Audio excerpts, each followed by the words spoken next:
সংসার মানে শুধু চার দেওয়াল নয়, সংসার মানে প্রতিদিন নিজেকে বিলিয়ে দিয়ে এক টুকরো শান্তি খুঁজে নেওয়া।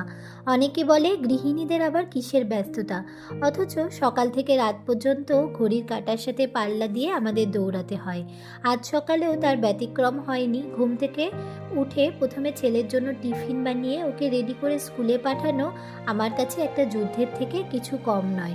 যেহেতু ওর স্কুল অনেক সকালে, সকাল 7টাতেই ওর স্কুল বাস চলে আসে। ওকে স্কুল বাসে তুলে দিয়ে আমরা গিয়েছিলাম একটু চা বাগানের পথে। তারপর কিছুক্ষণ বিরতি, খোলা বাতাসে শ্বাস নেওয়া, একটু ব্যায়াম, এতটুকুই তো নিজের জন্য পাওনা বলো।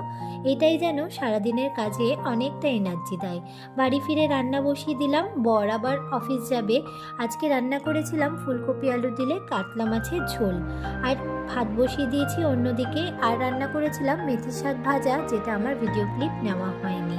তারপরে বড় অফিস চলে যাওয়ার পর এক কাপ চা খেয়ে চলে এসেছি ঘরের কাজ করতে। কিছু জামা কাপড় ছিল, সেগুলোও ধুয়ে নিয়েছি।